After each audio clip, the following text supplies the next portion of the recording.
স্বাগত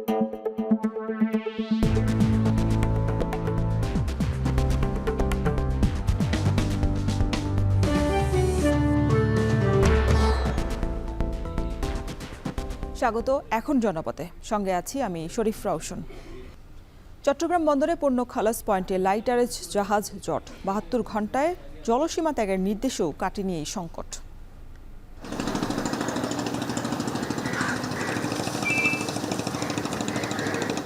শত শত লাইটার ভেসেল গোডাউন হিসেবে ভাসতেছে। যে জাহাজ 4টা লাইটার কাজ করার সক্ষমতা রাখে, সে যদি 2টা পায় তাহলে তার পারফরমেন্স 50 হয়ে যাচ্ছে। যে 900 জাহাজ এখন আছে সেগুলি দিয়ে এখন চট্টগ্রাম বন্দর থেকে সব জায়গায় মাল নিয়ে যদি দ্রুত খালি করা হয় তাহলে এই সংকট থাকবে না। চট্টগ্রাম বহির্নোঙর বিশেষত তারা যাতে কেউই ভাসমান গুদামে পরিণত না হয়ে থাকতে পারে, সেই জন্য আমরা যথাযথ কার্যব্যবস্থা গ্রহণ করছি। এখন জনপদে এ নিয়ে থাকছে বিস্তারিত।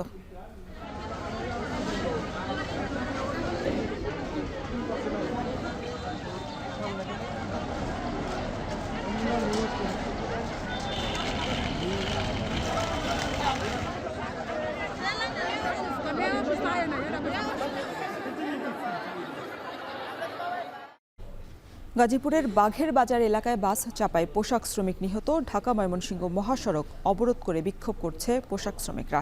এখন জনপদে এই নিয়ে থাকছে বিস্তারিত। তবে শুরুতেই চট্টগ্রাম বন্দরে লাইটারেজ জাহাজ জট প্রসঙ্গ। পণ্য বোঝাইয়ের ৭২ ঘণ্টায় চট্টগ্রাম বন্দরের জলসীমা ত্যাগের নির্দেশনায় পরও লাইটারেজ জাহাজের সংকট কাটেনি। সংশ্লিষ্টরা বলছেন, আমদানিকারকরা বন্দরের জলসীমায় নয়, খালাস পয়েন্টেই বিভিন্ন ঘাটে লাইটারেজ জাহাজকে ভাসমান গুদাম বানিয়ে রেখেছেন। সেই সঙ্গে সম্পদ বাজেয়াপ্ত কিংবা দুদকের মামলার ভয়ে পলাতক এমপি সহ অনেকেই জাহাজ কেটে শিপইয়ার্ডে বিক্রি করে দিয়েছেন। তবে বন্দরের ইয়ার্ডে কন্টেইনার ফেলে রাখলে 4 গুণ বেশি ভাড়া নেয়ার ঘোষণায় কমেছে কন্টেইনার জট। বিস্তারিত হাজেরা শিউলির প্রতিবেদনে। চট্টগ্রাম বন্দরে বড় জাহাজে আসা গম, সার, সিমেন্ট ক্লিংকার, পাথর, চিনি সহ বিভিন্ন খোলা পণ্য বহির্নোঙরে ছোট লাইটারের জাহাজের মাধ্যমে খালাস হয়। পরে সেগুলো নদী পথে যায় দেশের বিভিন্ন স্থানে। চট্টগ্রাম থেকে 1800 লাইটারের জাহাজ নদী পথে বিভিন্ন গন্তব্যে পণ্য পরিবহন করলেও সম্প্রতি লাইটারের জাহাজের সংকট প্রকট হয়ে ওঠে। অসাধু আমদানিকারকরা লাইটারের জাহাজকে ভাসমান গুদাম হিসেবে ব্যবহার করছে, এই অভিযোগ ওঠার পর তৎপর হয় চট্টগ্রাম বন্দর ও নৌ পরিবহন অধিদপ্তর। পণ্য জাহাজে লোড করার ৭২ ঘণ্টার বেশি বন্দরের জলসীমায় অবস্থান করলে আইনগত ব্যবস্থা নেয়ার নির্দেশনা দিলেও সংকট কাটেনি এখনো। এতে মাদার ভেসেল থেকে পণ্য খালাসের সময় বেশি লাগায় ক্ষতিগ্রস্ত হচ্ছেন সব পক্ষই। বিরূপ প্রভাব পড়ছে পণ্য সরবরাহ ব্যবস্থায়ও।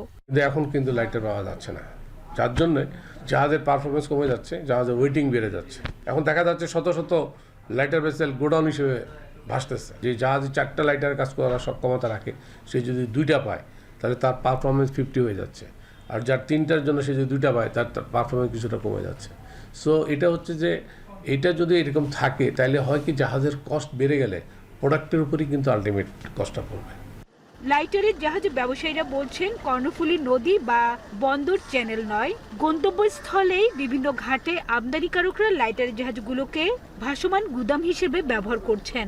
এছাড়া মামলার ভয়ে পলাতক ও সাবেক মন্ত্রী, এমপি ও ব্যবসায়ীদের অনেকেই জাহাজ কেটে শিপইয়ার্ডে বিক্রি করে দেওয়ায় সংকট বেড়েছে।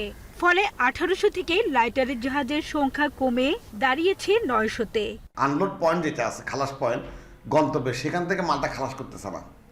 এবং আরেকটা জিনিস আছে, ইম্পোর্টার তার নিজের জাহাজটাকে মাসে 4-5 ট্রিপ করে আপনার জাহাজটাকে ভাসমান গুদাম বানা রাখছে। আগে 1800 জাহাজ ছিল, চট্টগ্রাম চলতো, এখন 900-র মতো জাহাজ কর্তন করা হয়েছে, যার জন্য এই 900 ঘাটতি হয়েছে। এখন এই 900 যে 900 জাহাজ এখন আছে সেগুলি দিয়ে এখন চট্টগ্রাম বন্দর থেকে সব জায়গায় মাল নিয়ে যদি দ্রুত খালি করা হয় তাহলে এই সংকট থাকবে না। এদিকে লাইটারের জাহাজের সংকট নিরসনে সাগরে যৌথ অভিযান পরিচালনা করছে কোস্ট গার্ড ও নৌ পরিবহন অধিদপ্তর। গত 1 মাসে প্রায় 1000 জাহাজে অভিযান চালানো হয়। গত 11 ফেব্রুয়ারি হতে অদ্যাবধি আমরা প্রায় 1085টি লাইটার জাহাজ যে আরোহণ করেছি, এবং এর মধ্যে যেগুলো হচ্ছে ভোগ্যপণ্য এবং ভোজ্য তেল নিয়েছিল তারা যাতে 72 ঘন্টার অধিক থাকতে না পারে সেজন্য আমরা কার্যব্যবস্থা গ্রহণ করেছি। চট্টগ্রাম বহির্নোঙর বিশেষত তারা যাতে কেউই ভাসমান গুদামে পরিণত না হয়ে থাকতে পারে, সেই জন্য আমরা যথাযথ কার্যব্যবস্থা গ্রহণ করছি। সম্প্রতি পণ্য খালাস না করায় বন্দর ইয়ার্ডেও কন্টেনার জট দেখা দেয়। সংকট নিরসনে 10ই মার্চ থেকে 4 গুণ বাড়তি মাসুল আদায়ের পরিপত্র জারি করে চট্টগ্রাম বন্দর। এ নির্দেশনায় কন্টেনার ডেলিভারি বাড়ায় পরিস্থিতি উন্নতি হয়েছে বলে দাবি বন্দর কর্তৃপক্ষের। হাজারা শিউলি, এখন চট্টগ্রাম। এদিকে শুল্কমুক্ত পণ্য আমদানি বেড়ে যাওয়ায় হিলি স্থলবন্দরে কমেছে রাজস্ব আয়। গেল 8 মাসে 40 কোটি টাকার রাজস্ব ঘাটতিতে হিলি কাস্টমস কর্তৃপক্ষ। এ বিষয়ে আরও বিস্তারিত জানাতে হিলি স্থলবন্দর থেকে যুক্ত হচ্ছেন সোহেল রানা। সোহেল, গেল 8 মাসে কি পরিমাণে শুল্কমুক্ত পণ্য আমদানি হয়েছে আর কত পরিমাণ রাজস্ব কমেছে, বিস্তারিত জানাবেন। রোশন, আমি আপনাকে একটু বলি যে মূলত এই রাজস্ব ঘাটতির মূল যেটি কারণ দেখিয়েছেন কাস্টমস কর্তৃপক্ষ, সেটি হচ্ছে যে কম শুল্কের পণ্য আমদানি এবং শুল্কমুক্ত পণ্য আমদানি, এই দুটি পণ্যের আমদানির কারণে তাদের রাজস্ব ঘাটতিটা রয়েছে। তবে তারা বলছেন যে যেহেতু এখন অর্থবছর শেষ হতে আরো 2 থেকে 3 মাস রয়েছে, সেক্ষেত্রে তারা সেটি পূরণ করতে সক্ষম হবেন বলে দাবি করছেন। তবে ব্যবসায়ীরা ভিন্ন কথা বলছেন। তারা বলছেন এখানে কাস্টমসের দ্বিনীতি আচরণের কারণে অধিক শুল্কযুক্ত যে পণ্যগুলো সেটি আমদানি করতে পারেন না আমদানিকারকরা। যেমন তারা বলছেন যে এই বন্দর দিয়ে মোটরসাইকেল পার্টস আমদানি করতে পারেন না, বিশেষ করে ফল আমদানি করতে পারেন না, যেই উচ্চ শুল্কের পণ্যগুলো রয়েছে সেগুলো আমদানি করতে পারেন না। অনেকটাই সমস্যায় পড়তে হয় আমদানিকারকদের, যার কারণে এই রাজস্বে ভাটা পড়েছে তারা বলছেন। আমি আপনাকে একটু বলে রাখি রোশন যে 2024-25 অর্থ বছরে এনবিআর 740 কোটি টাকা লক্ষ্যমাত্রা আদায় বেঁধে দিয়েছে হিলি কাস্টমসে। তার বিপরীতে গেল 8 মাসে অর্থাৎ জুলাই থেকে ফেব্রুয়ারি মাস পর্যন্ত এই বন্দরের লক্ষ্যমাত্রা ছিল 482 কোটি 15 লাখ টাকা, যার বিপরীতে আদায় হয়েছে 438 কোটি টাকা। ফলে এখানে 44 কোটি 15 লাখ টাকার মতো একটা রাজস্ব ঘাটতিতে রয়েছে কাস্টমস। তবে ফেব্রুয়ারি মাসের যেই রাজস্ব আদায় লক্ষ্যমাত্রা ছিল, সেখানে কিন্তু লক্ষ্যমাত্রা থেকে কিছুটা অর্থ আদায় বেশি করেছেন কাস্টমস। কারণ হিসেবে তারা যেটি বলছেন যে এই মাসটাতে বেশি পরিমাণে জিরা, আদা এবং এলাচ থেকে শুরু করে মশলা পণ্যগুলো আমদানি হয়েছে, যার কারণে এই রাজস্বটা কিছুটা বেড়েছে। তারা বলছেন যেহেতু সামনে কুরবানি ঈদ রয়েছে, এই কুরবানি ঈদকে কেন্দ্র করে এই বন্দর দিয়ে কিন্তু জিরা, আদা, এলাচ থেকে শুরু করে বিভিন্ন মশলা পণ্য আমদানি হবার একটা সুযোগ রয়েছে। সেই পণ্যগুলো যদি বেশি পরিমাণে আমদানি হয়, তাহলে যে ঘাটতিটা রয়েছে সেটি তারা কাটিয়ে উঠতে পারবেন এবং রাজস্বের যে নির্ধারিত লক্ষ্যমাত্রা সেটি পূরণ করতে সক্ষম হবেন বলে তারা বলছেন। তো সব মিলে বলা চলে রোশন যে অধিক শুল্ক মুক্ত পণ্য কম আমদানি হবার কারণে এই বন্দরের রাজস্বে ভাটা পড়েছে। হিলি স্থলবন্দর থেকে যুক্ত ছিলেন সহকর্মী সোহেল রানা।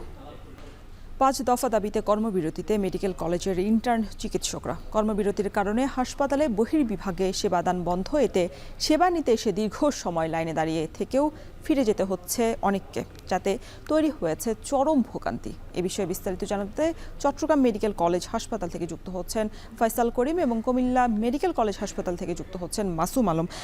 শুরুতেই যেতে চাই ফয়সাল, আপনার কাছে কর্মবিরতির ফলে রোগীদের ভোগান্তির চিত্র কেমন দেখছেন? আমরা যেটা দেখছি, এই কর্মসূচির কারণে মূলত ক্ষতিগ্রস্ত হচ্ছেন যারা আউটডোরে আসছেন রোগী এবং স্বজনেরা। চট্টগ্রাম মেডিকেল কলেজ হাসপাতাল আমরা যেটি জানি যে 8টি আউটডোর কাউন্টার রয়েছে, যার মধ্যে শুধুমাত্র একটি কাউন্টার এখন খোলা রয়েছে, যেটি হচ্ছে জরুরি বিভাগ।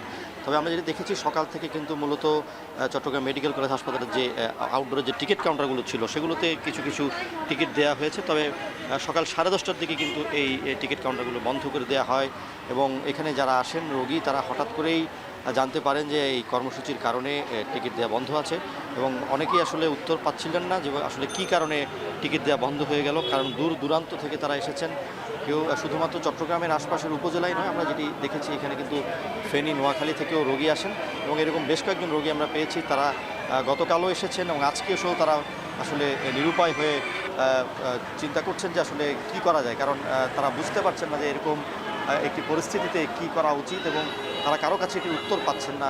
চট্টগ্রাম মেডিকেল কলেজ হাসপাতালে যারা প্রশাসন আছে তাদের কাছে গিয়েও কোনো সদুত্তর তারা পাচ্ছেন না। এবং এখানে যেটি দেখছি যে অনেকে কিন্তু জরুরি রোগী আছে, অনেকে বয়স্ক রোগী আছে, কেউ শিশু নিয়ে এসেছেন। তো এক ধরনের দুর্ভোগের যে চিত্র সেটি কিন্তু ভয়াবহ। অনেকেই কিন্তু রোজা রেখে এখানে এসে ক্লান্ত হয়ে পড়ছেন তাদের চেহারায় যেমন অসহায়ত্বের ছাপ, তেমনি শরীরে রোগবালাই নিয়েও কিন্তু অনেকে আসলে এখানে যে অপেক্ষা করা সেটাও কিন্তু তাদের জন্য অসহনীয়। এবং এখানে আমরা যেটি দেখেছি গতকালও কিন্তু একই চিত্র ছিল, হঠাৎ করেই টিকিট কাউন্টার বন্ধ করে দেওয়া হয় এবং আজও কিন্তু একই চিত্র। এবং আসলে রোগীরা যেহেতু এই কর্মসূচি সম্পর্কে সেভাবে অবগত নন, সেহেতু তারা আসলে এই বিষয়টিকে আসলে স্বাভাবিকভাবে নিতে পারছেন না, তারা ক্ষোভ প্রকাশ করছেন।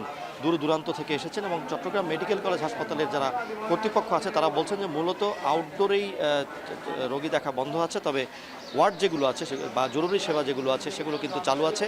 এবং আমরা দেখেছি যে গতকালও কিন্তু ওয়ার্ডগুলোতে সেবা চালু ছিল, তবে যেহেতু ইন্টার্ন চিকিৎসকরা শাটডাউন কর্মসূচিতে আছেন, তাদের সেবা থেকে বঞ্চিত হচ্ছেন রোগীরা।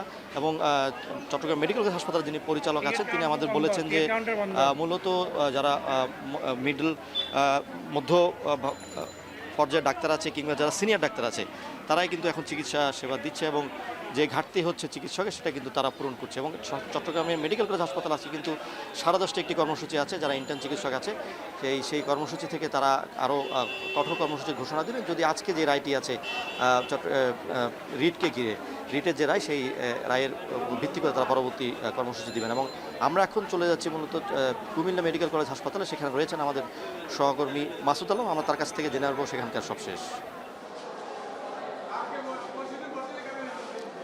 ফয়সাল, একই অবস্থা কুমিল্লা মেডিকেল কলেজ হাসপাতালেও আমরা দেখেছি যে আসলে গতকালকে থেকে শুরু করে যে কমপ্লিট শাটডাউন চলছে ইন্টার্ন চিকিৎসক এবং শিক্ষার্থীদের, সেটা কিন্তু একেবারে আপনার দুর্ভোগে অবস্থা তৈরি করেছে কুমিল্লা মেডিকেল কলেজ হাসপাতাল এবং কুমিল্লার আরও যে 3টি বেসরকারি মেডিকেল কলেজ হাসপাতাল রয়েছে সেগুলোতে।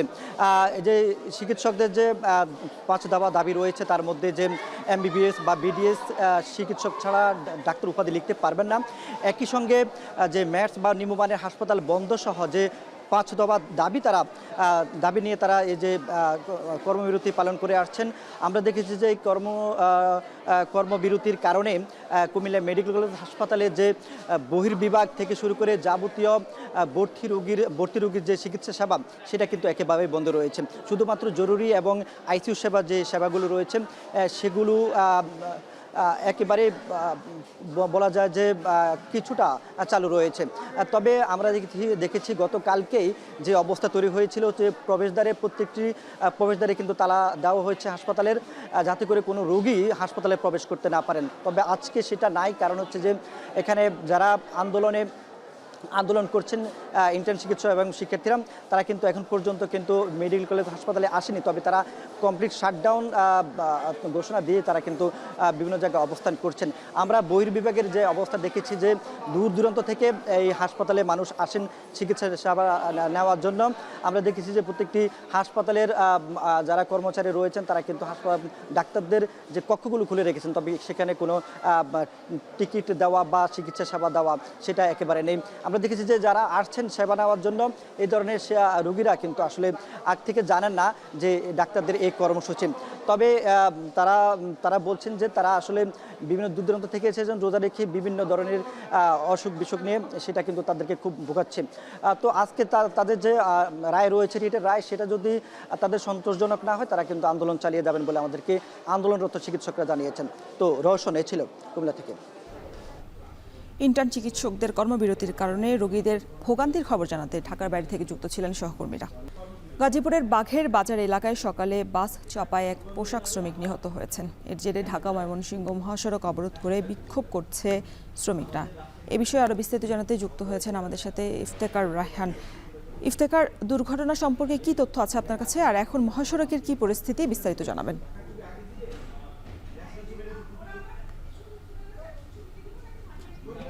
রোশন, সকালবেলায় কিন্তু এই দুর্ঘটনাটি ঘটে, অর্থাৎ এই যে গাজীপুরের বাঘের বাজার এলাকার যে গোল্ডেন রিপিট যে পোশাক কারখানাটি রয়েছে, এই পোশাক কারখানার একজন শ্রমিক তিনি গতকালকে তিনি অফিস থেকে তার শিশু সন্তান অসুস্থ যে কারণে তিনি ছুটি চান, কিন্তু অফিস থেকে তাকে ছুটি দেওয়া হয়নি এমনটি অভিযোগ করা হয়েছে, যে কারণে তিনি ছুটি না নিয়ে তিনি কারখানা থেকে বের হয়ে যান। এবং যখন বের হয়ে গিয়েছিলেন তখন তার যে প্রবেশপত্রটি অর্থাৎ আইডি কার্ডটি সেটি কিন্তু কারখানার ভেতরে রেখে দেওয়া হয়, যে কারণে সকালবেলা যখন তিনি আবার কারখানায় যখন কাজ যোগ দিতে আসেন তখন তাকে আইডি কার্ড ছাড়া তাকে কারখানায় প্রবেশ করতে দেওয়া হয়নি। এরপরেই কিন্তু তিনি যখন সড়ক পার হতে যান তখন তিনি গাড়ি চাপায় কিন্তু এখানে নিহত হন এবং এখানকার যারা স্থানীয় পোশাক শ্রমিক রয়েছেন তারা বলছেন যে এই মহাসড়কটি বেশ ঝুঁকিপূর্ণ এবং বিভিন্ন সময় পোশাক কারখানার শ্রমিকরা এই মহাসড়কে অটোরিকশা কিংবা যে ধরনের ঝুঁকিপূর্ণ যে ধরনের যানবাহনগুলো রয়েছে সেই যানবাহনের দ্বারা তারা প্রায় সময় তাদের দুর্ঘটনায় পড়ছে, নিহত হচ্ছে। তবে কারখানা কর্তৃপক্ষ এই শ্রমিকদের নিরাপত্তা, সড়ক পারাপারের জন্য তেমন বিশেষ কোনো উদ্যোগ নেয়নি। পাশাপাশি এই মহাসড়কটিতে অটোরিকশার যে আধিক্য অর্থাৎ অটোরিকশার কারণে প্রায় সময় দুর্ঘটনা ঘটে, সেই অটোরিকশাটিও এই মহাসড়ক থেকে বন্ধ হচ্ছে না। যে কারণে আজকে সকাল থেকেই এই কারখানাটির পোশাক শ্রমিকরা এই মহাসড়ক অবরোধ করেছেন এবং এই মহাসড়ক অবরোধের ফলে আমরা দেখতে পেয়েছি যে ঢাকা ময়মনসিংহ মহাসড়কের উভয় পাশে কিন্তু বেশ দীর্ঘ যানজট সৃষ্টি হয়েছে এবং কোনো যানবাহন কিন্তু এই মুহূর্তে চলাচল করতে পারছে না এবং এই শ্রমিকদের সাথে আইন শৃঙ্খলা বাহিনীর সদস্যরা তাদেরকে বোঝানোর চেষ্টা করছে, তাদেরকে মহাসড়ক থেকে সরিয়ে দেওয়ার চেষ্টা করছেন। তবে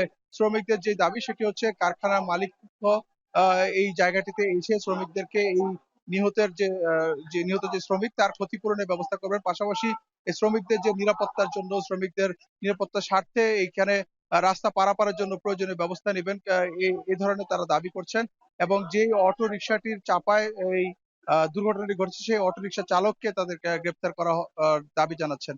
তো সবকিছু মিলিয়ে বলা যায় যে এই সকাল থেকে ঢাকা ময়মনসিংহ মহাসড়ক অবরোধ করে রাখার ফলে কিন্তু এই ঢাকা ময়মনসিংহ মহাসড়কে বেশ দুর্ভোগ রয়েছে। কোনো ধরনের যানবাহন কিন্তু চলাচল করতে পারছে না। এখন পর্যন্ত শ্রমিকরা সড়কের মাঝখানে গাছের গুঁড়ি ফেলে কিংবা যানবাহনগুলো রেখে দিয়ে তারা এই অবরোধ সৃষ্টি করেছেন। তো এই ছিল আমার কাছে গাজীপুরের বাঘের বাজার থেকে সবশেষ তথ্য।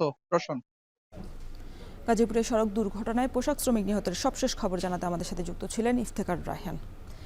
28 ফেব্রুয়ারি শেষ হয়েছে আমন মৌসুমের ধান চাল সংগ্রহের অভিযান, কিন্তু এবারও সংগ্রহ অভিযান সফল করতে পারেনি বগুড়া খাদ্য বিভাগ। এমনকি জেলার 12 উপজেলার মধ্যে 10 উপজেলা থেকে সংগ্রহ করা যায়নি কোনো ধানই। পূরণ হয়নি চাল সংগ্রহের লক্ষ্যমাত্রা। আরও জানাচ্ছেন মাজিদুর রহমান। গেল বছরের 17 নভেম্বর থেকে শুরু হয় আমন মৌসুমে ধান চাল সংগ্রহ অভিযান, চলে 28 ফেব্রুয়ারি পর্যন্ত। এ সময় বগুড়ায় ধান সংগ্রহের কথা ছিল 12,610 টন, যেখানে সংগ্রহ হয়েছে মাত্র 81 টন। এর মধ্যে জেলার 12 উপজেলার 10টি থেকে কোনো ধান সংগ্রহ করতে পারেনি খাদ্য বিভাগ। আর চালের 32,000 টনের জায়গায় সংগ্রহ হয়েছে 24,075 টন।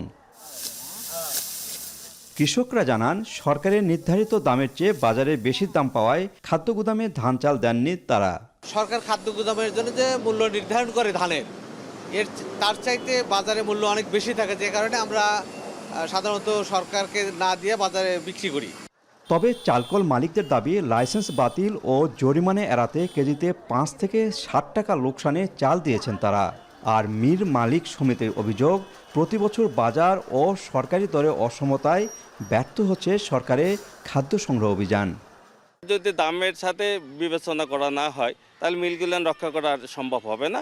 ব্যবসাগুলো পুরো কর্পোরেট ব্যবসার হাতে চলে যাবে। কর্পোরেট ব্যবসায়ীগুলি তাদের ইচ্ছা মতো দাম বৃদ্ধি করে। বাছাই করার পর 25 কেজি চাউল হয়, 25 কেজি চাউল বাজার এসে পরে দেখা যাবে 58 টাকা। তা 47 টাকা চাউলের রেট আমরা 58 টাকা যদি পড়ে, তা আমরা কেমন করে সেই এত লস কেমন করে প্রতি কেজিতে 12-13 টাকা লস করে আমরা কেমন করে চাউল দিব? এমন অবস্থায় আগামীতে বাজারের সাথে সমন্বয় করে দাম নির্ধারণের কথা জানান জেলা খাদ্য কর্মকর্তা। সরকার নির্ধারিত যে দর ছিল, সেই দরের তুলনায় বাজার দর ছিল তুলনামূলক বেশি, যার জন্য কৃষকদের তারা মাঠে এবং বাজারে, লোকাল যে বাজার আছে সেখানে দাম ভালো পেয়েছেন। আগামীতে হয়তো সরকার আরও সুচিন্তিতভাবে এই দরটি নির্ধারণ করবেন এবং আশা করছি যে আগামী মৌসুমে এবার যে সমস্যাগুলো হয়েছে সেগুলো আর থাকবে না। গেল মৌসুমে প্রতি কেজি ধান 33 এবং সিদ্ধ চালের দাম নির্ধারণ করা হয়েছিল 47 টাকা, যেখানে হাট বাজারে মৌসুমের শুরু থেকে প্রতি কেজি ধান 35 থেকে 38 এবং চাল বিক্রি হয়েছে 50 থেকে 52 টাকায়। মাজিদুর রহমান, এখন বগুড়া। রমজানে খুলনায় চলছে টিসিবির ভ্রাম্যমাণ ট্রাক সেল পণ্য বিক্রি, যেখানে বাজারের তুলনায় অর্ধেক দামে ডাল, তেল, ছোলা, খেজুর এবং চিনি কিনতে পারছেন ক্রেতারা। এ বিষয়ে বিস্তারিত জানাতে নগরীর নিউ মার্কেট এলাকা থেকে যুক্ত হচ্ছেন রামিম চৌধুরী। রামিম, টিসিবির পণ্য কিনতে ক্রেতাদের ভিড় কেমন দেখছেন, আর চাহিদা অনুযায়ী পণ্য সংগ্রহ করতে পারছেন কিনা ক্রেতারা? রওশন, আজকে সকাল থেকে কিন্তু টিসিবির যে ভ্রাম্যমাণ ট্রাকের মাধ্যমে পণ্য বিক্রির যে কার্যক্রম সেটি আমরা দেখেছি শুরু করা হয়েছে এবং এর আগে কিন্তু গত 25 তারিখ থেকে কিন্তু গত মাসের যে 25 তারিখ সেই তারিখ থেকে কিন্তু মূলত শহরের বিভিন্ন জায়গায় ট্রাক সেলের যে কার্যক্রম সেটি কিন্তু এরই মধ্যে শুরু করেছে টিসিবি। আমরা এই মুহূর্তে রয়েছি নিউ মার্কেটে এবং নিউ মার্কেটের এই এলাকাতে কিন্তু এই যে টিসিবি ট্রাক রয়েছে, টিসিবি ট্রাককে ঘিরে কিন্তু ব্যাপক ভিড় আমরা লক্ষ্য করেছি আজকে। এবং শুধু যে এখানে তা কিন্তু নয়, টিসিবির এই পণ্য বিক্রির যে সব পয়েন্টগুলো রয়েছে প্রত্যেকটা পয়েন্টেই কিন্তু এই একই রকম ভিড় আমরা লক্ষ্য করেছি। এখানে কিন্তু মূলত সাধারণ মানুষ বেশ কম মূল্যেই বিভিন্ন রকম পণ্য পাচ্ছেন, যার কারণে কিন্তু এখানে ভিড়টা একটু বেশি থাকছে। এখানে মসুর ডাল 2 কেজি, ভোজ্য তেল পাওয়া যাচ্ছে 2 লিটার, চিনি 1 কেজি, ছোলা পাওয়া যাচ্ছে 2 কেজি, খেজুর 500 গ্রাম খেজুর দেওয়া হচ্ছে। সব মিলিয়ে কিন্তু 587.50 টাকায় পাওয়া যাচ্ছে পুরো প্যাকেজটি।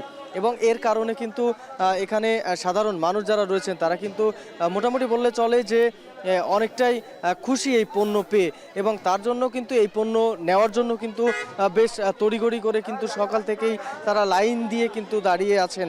এখানকার টিসিবির কর্মকর্তারা যেটি বলছেন যে এখানে কিন্তু কোনো কার্ডের কোনো সিস্টেম নেই, এবং যার কারণে কিন্তু এখানে সকল শ্রেণী পেশার মানুষ এই পণ্যটি নিতে পারবে। এর পাশাপাশি টিসিবির আরেকটি কার্যক্রম রয়েছে যেটি কিন্তু ফ্যামিলি কার্ডের মাধ্যমে পণ্য বিতরণের যে কার্যক্রম সেটিও কিন্তু তারা করছে নগরীতে। তবে আজকে আমরা টিসিবির কর্মকর্তাদের সাথে কথা বলে যেটি জানতে পেরেছি যে এই কার্যক্রম কিন্তু এই ভ্রাম্যমাণ ট্রাকের মাধ্যমে যে কার্যক্রম সেটি শুরু হয়েছে কিন্তু গত 25 তারিখে, এবং এটি কিন্তু পুরো রমজান মাস ধরে চলবে। এবং এই রমজানের কারণেই কিন্তু রমজানের যে উপলক্ষ করেই কিন্তু এই ভ্রাম্যমাণ ট্রাক সেলের যে কার্যক্রম সেটি কিন্তু শুরু করা হয়েছে, এবং এটি কিন্তু পুরো রমজান মাস ধরে চলবে। এর পাশাপাশি অন্যান্য যে কার্যক্রম রয়েছে টিসিবি সেগুলো কিন্তু চলছে। মোটামুটি বলে চলে যে এটি কিন্তু খুব সুন্দরভাবেই পরিচালনা করছে টিসিবি। তো এই ছিল আমার কাছে রওশন, খুলনা থেকে টিসিবির পণ্য বিক্রির সবশেষ খবর। খুলনায় টিসিবির পণ্য বিক্রির সবশেষ খবর জানাতে আমাদের সাথে যুক্ত ছিলেন রামিম চৌধুরী। জামালপুরে পর্যাপ্ত হিমাগার না থাকায় আলু সংরক্ষণ নিয়ে বিপাকে কৃষক। বিভিন্ন উপজেলা থেকে সংরক্ষণের উদ্দেশ্যে আসা আলু বোঝাই গাড়ি হিমাগারের সামনে সড়কে অপেক্ষা করছে 4 থেকে 5 দিন ধরে। এ নিয়ে বিস্তারিত জানাতে জামালপুর বিসিক শিল্পনগরী হিমাগারের সামনে থেকে যুক্ত হচ্ছেন জুয়েল রানা। জুয়েল, কৃষকের সুবিধার্থে আলু সংরক্ষণে সরকারি কোনো উদ্যোগ নিয়েছে কিনা বিস্তারিত জানাবেন।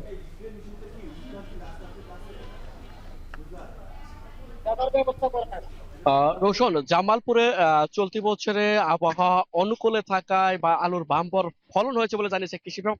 চলতি বছর জামালপুরে 5100 হেক্টর জমিতে আলু চাষ করা হয়েছিল, যার এই মুহূর্তে জামালপুরে তার কৃষি বিভাগের তথ্য মতে 1,22,000 মেট্রিক টন আলু উৎপাদন হয়েছে। তার বিপরীতে জামালপুরে দুটো মাত্র কোল্ড স্টোরেজ রয়েছে, হিমাগার রয়েছে। সেই হিমাগারে 11,500 মেট্রিক টন আলু ধারণ ক্ষমতা রয়েছে। ইতিমধ্যেই হিমাগার কর্তৃপক্ষ আমাকে যে বিষয়টি জানিয়েছে, তারা প্রায় 80 থেকে 90% তারা আলু ইতিমধ্যেই সংরক্ষণ করে ফেলছে। আর গতকালকেও আমরা দেখেছি পুরো জেলা জুড়েই মাইকিং করা হয়েছে যাতে করে নতুন করে আলু চাষিরা হিমাগারের আলু আর যাতে তারা নিয়ে আসে। কিন্তু আমরা দেখেছি জেলার 7টি উপজেলার বিভিন্ন উপজেলা বিভিন্ন ইউনিয়ন থেকে তারা 6 থেকে 7 দিন ধরে এই হিমাগারের চারপাশে তারা অবস্থান নিয়েছে। এতে করে জেলার প্রধান শহর এবং 0 পয়েন্ট হওয়াতে শহরে কিন্তু একটি যানজট সৃষ্টি হয়েছে আমরা দেখেছি। আরেকটি বলা চলে, এই বছর চলতি বছরে সরকার প্রতি কেজি আলু হিমাগার সংরক্ষণের জন্য 6 টাকা 75 পয়সা নির্ধারণ করে দিল। হিমাগার কর্তৃপক্ষ 8 টাকা কেজি ধরে অর্থাৎ 350 টাকা বস্তা ধরে তারা কিন্তু সংরক্ষণ করছে। এতেও কিন্তু কৃষকের একটি বাড়তি খরচ হচ্ছে। আর কৃষকরা জানিয়েছে এই বছর বাজারে আলুর দাম না থাকে তারা একটি লোকসানের মুখে পড়ছে। অর্থাৎ জামালপুরের প্রতিদিন যে পাইকারি আলু বিক্রি হচ্ছে সেখানে 12 থেকে 15 টাকা কেজি ধরে আলু বিক্রি হচ্ছে, এতেও তারা একটি লোকসানের মুখে পড়ছে। অর্থাৎ যেহেতু সার, কীটনাশক, বীজ অন্যান্য দাম বেশি ছিল, অর্থাৎ উৎপাদন খরচ বিঘা প্রতি 50 থেকে 55, 60, 70 হাজার টাকা মতো পড়েছে অনেকের, যেহেতু জমি লিজ, কৃষক সহ অন্যান্য খরচ বেড়েছে। সেই তুলনায় বাজারে দাম না থাকে তারা একটু হতাশার মধ্যে পড়ছে। অন্যদিকে তারা এই যে আলু সংরক্ষণ করবে সেখানেও কিন্তু পর্যাপ্ত কোল্ড স্টোর না থাকে তারা একটা বিভাগ করছে। অর্থাৎ জামালপুরে দুটো কোল্ড স্টোর আছে, দুটো কোল্ড স্টোরে 11,500 মেট্রিক টনের মতো আলু সংরক্ষণ ক্ষমতা। বাকি যে 1,00,000 মেট্রিকুলাস সেটি নিয়েও তারা একটি দুশ্চিন্তায় পড়েছে। সব মিলিয়ে বলা চলে একটি দুর্বহ অবস্থা পার করছে জামালপুর আলু সংরক্ষণ চাষিরা। এই ছিল জামালপুর থেকে আমার কাছে সর্বশেষ তথ্য। রৌশন। জামালপুর থেকে যুক্ত ছিলেন জুয়েল রানা। অর্থ সংকটের কারণে ধীর গতিতেই চলছে দক্ষিণ এশিয়ার সবচেয়ে দীর্ঘমেয়াদী খাদ্যশস্য সংরক্ষণাগার আশুগঞ্জ স্টিল রাইস সাইলোর নির্মাণ কাজ। ফলে দফায় দফায় বাড়ছে প্রকল্পের মেয়াদও। এ বিষয়ে বিস্তারিত জানাতে যুক্ত হচ্ছেন সহকর্মী আজিজুল সঞ্চয়। সঞ্চয়, স্টিল রাইস সাইলোর নির্মাণ কাজে আরো কত সময় লাগতে পারে, কি বলছে কর্তৃপক্ষ?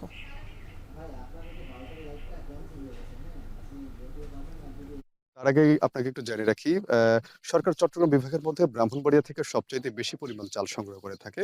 তবে ব্রাহ্মণবাড়িয়ার যেই খাদ্য গুদামগুলো আছে সেখানে আসলে যেই জায়গা সংকটের কারণে চালগুলো তারা অন্যান্য যেসব জেলা আছে সেখানে কিন্তু পাঠিয়ে দিতে হয়।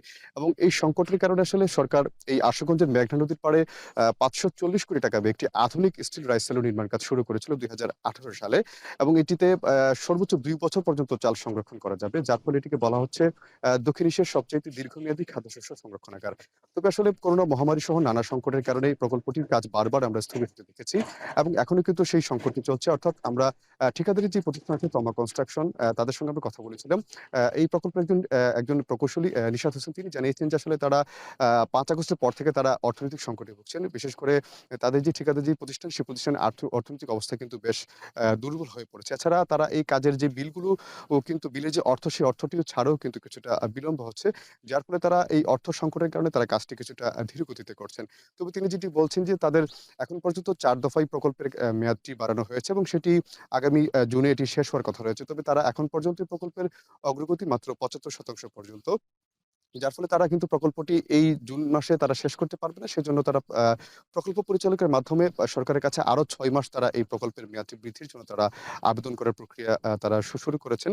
এবং আসলে বলা যেতে পারে এই বছরের শেষ নাগাদ হয়তো বা এই প্রকল্পের কাজটি শেষ হতে পারে। রোশন, তবে রোশন এই এই স্বাভাবিকভাবে কিন্তু এই প্রকল্পটি কিন্তু বেশ গুরুত্বপূর্ণ একটি প্রকল্প, যেহেতু সরকারের যেই ধান চাল সংগ্রহ কার্যক্রমটি ব্রাহ্মণবাড়িয়া থেকে সবচেয়ে বেশি পরিমাণ হয়, সেজন্য আসলে এই প্রকল্পটি কিন্তু বেশ গুরুত্ব রয়েছে এবং এটি আসলে দ্রুত গতিতে শেষ করার জন্য কিন্তু সরকারের তরফ থেকে আসলে ঠিকাদার প্রতিষ্ঠানকে চাপ দেওয়া হচ্ছে বলে আমরা জানতে পেরেছি। আমরা কথা বলেছিলাম ব্রাহ্মণবাড়িয়া জেলা প্রশাসক মোহাম্মদ দিদারুল আলমের সঙ্গে। তিনি জানিয়েছেন যে আসলে তারা কিন্তু প্রায়ই কিন্তু এই প্রকল্প এলাকা তারা পরিদর্শন করছেন এবং তারা ঠিকাদার প্রতিষ্ঠানকে তারা বলছেন এর জন্য খুব দ্রুত যেন শেষ করা যায়।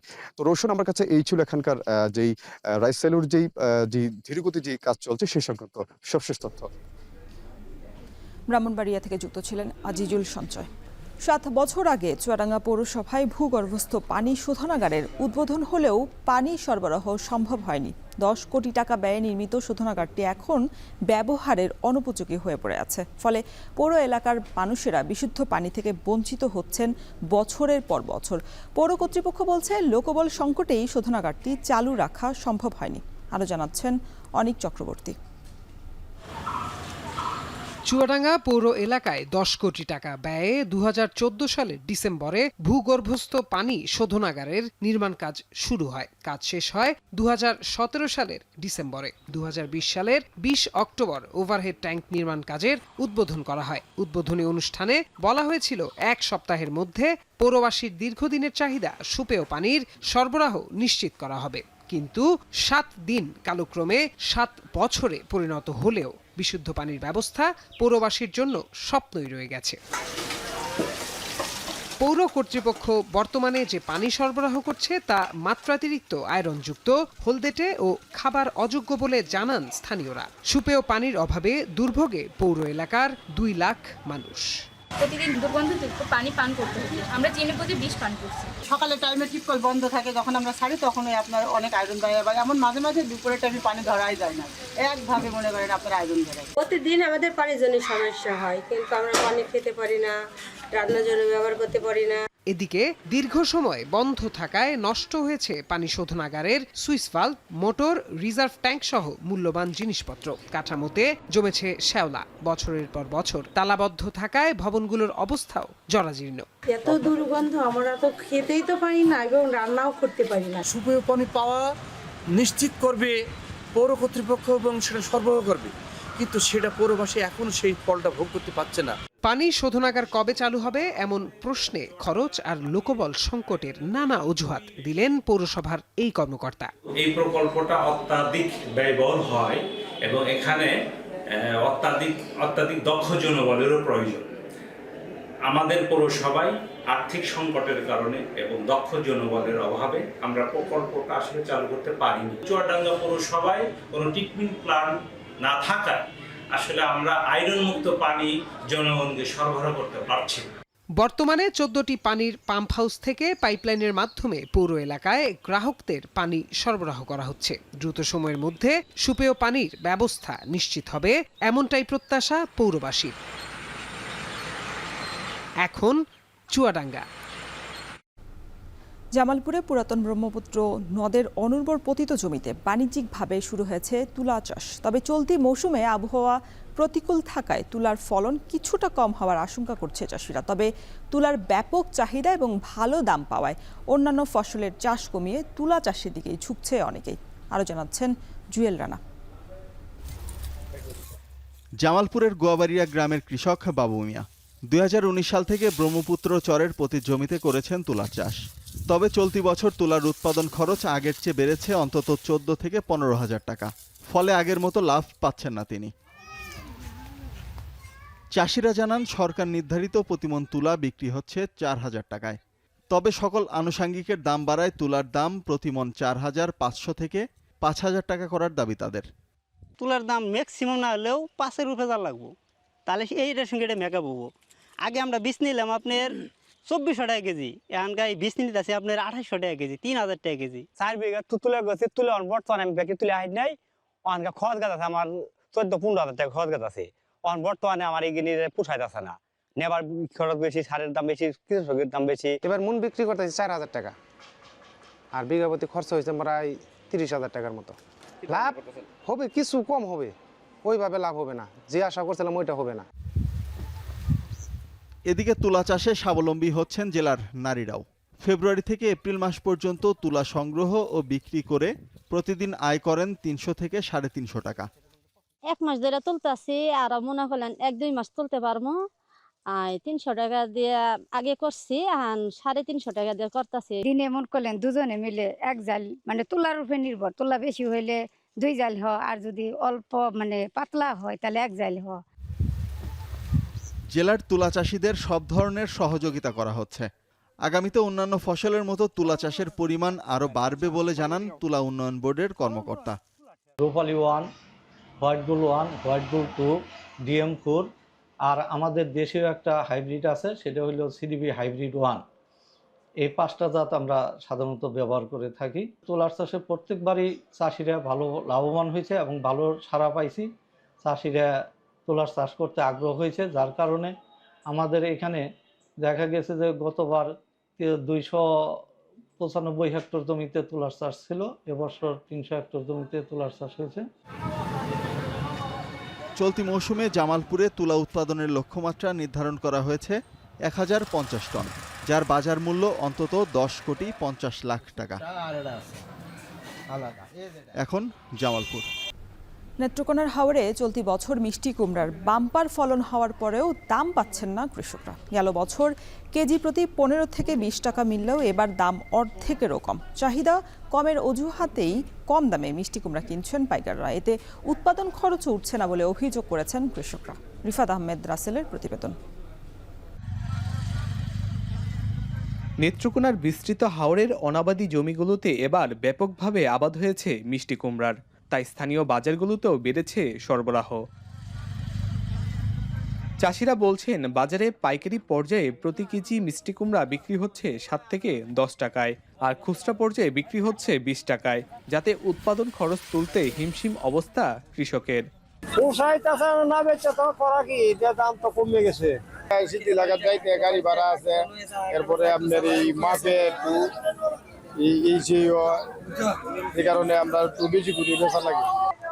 মৌসুম শেষে যে সকল সবজি এখন বাজারে আসছে তার দাম একেবারেই কম। মূলত বাজারে চাহিদার তুলনায় সরবরাহ বেশি থাকায় মিলছে না দাম। এই পরিস্থিতিতে মাঠ পর্যায়ে কৃষকদের অবস্থাই বা কেমন, চলুন দেখে আসা যাক। হাওড়ের কৃষক মতিউর রহমান লালন চলতি বছর 5 বন্ধু মিলে 16 একর জমিতে আবাদ করেছেন মিষ্টি কুমড়া। গত বছর একই জমিতে লাভবান হলেও এবছর দাম না থাকায় ক্ষতির শঙ্কায় তারা। সরকার কাছে বা দেশের কাছে জানতে চাই কোন সিন্ডিকেটের কারণে আজকে এই ফসলের অবস্থা আমরা প্রায় দ্বিগুণ আশা ছিল লাভ, কিন্তু এবছর দ্বিগুণ তো দূরের কথা, আসলে উঠবে না, প্রায় 2 থেকে 3 লাখ টাকা লস থাকবে। নেত্রকোনার মদন খালিয়াজুরি সহ হাওরের প্রায় 350 একর জমিতে মিষ্টি কুমড়ার আবাদ হয়েছে। কৃষকরা বলছেন জমি তৈরি বীজ সহ উৎপাদন খরচ প্রতিনিয়ত বাড়ছে, তবে সেই সাথে বাড়ছে না ফসলের দাম, ফলে ক্ষতির মুখে পড়তে হচ্ছে তাদের। সেই সঙ্গে পাইকাররা জমি থেকে কম দামে মিষ্টি কুমড়া কিনে বেশি দামে বাজারে বিক্রি করছেন বলেও অভিযোগ তাদের। আমরা প্রতি কেজিতে আমরা 12 থেকে 11 টাকা খরচ পড়ছে, এখন আমরা বিক্রি করতে হইতাছে আপনার 8 টাকা 6 টাকা 5 টাকা। কৃষকরা কি করবে ফসল তৈরি করে, কিন্তু লাভ আছে ভাই? শ্রমিকরা কাজ করে মাল পাইতে না, যার ফলে এরা খুব অভাবে আছে। কৃষি বিভাগ বলছে কৃষকরা যাতে ন্যায্য দাম পায় সেদিকে লক্ষ্য রাখা হচ্ছে। একই সঙ্গে হাওরের অনাবাদী জমিগুলো চাষের আওতায় আনতে মিষ্টি কুমড়া সহ বিভিন্ন সবজি চাষে উদ্বুদ্ধ করা হচ্ছে বলছেন এই কর্মকর্তা। থেকে যারা মিষ্টি কুমড়াগুলি কিনতে নিয়ে আসেন তাদের সাথে তাদের আগের থেকে একটা কন্ট্যাক্ট করা থাকে আর কি, এবং সেই ক্ষেত্রে এখানে আসলে মধ্যসূত্রী অথবা সুবিধাভোগী নেওয়ার জন্য খুব বেশি হাত বদলের সুযোগ নাই। অনেকটা কৃষকরা সরাসরি তাদের কাছে বিক্রি করে থাকেন, এবং যারা এখান থেকে কিনে নিয়ে যান তারা হয়তো নেওয়ার পরে ওইখানে তারা ভিন্ন ভিন্ন বাজারে নিয়ে হয়তো তারা বিক্রি করেন, সেটা হচ্ছে একটা ডিফারেন্ট ইস্যু। গেল বছর জেলায় মোট 720 হেক্টর জমিতে মিষ্টি কুমড়ার চাষ হয়, যেখান থেকে উৎপাদন হয় 23,000 মেট্রিক টন মিষ্টি কুমড়া।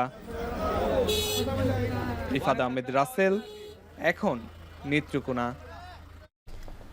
রমজানের শুরু থেকে সাতক্ষীরার কালীগঞ্জের নলতায় চলছে দেশের বৃহত্তম ইফতার মাহফিল।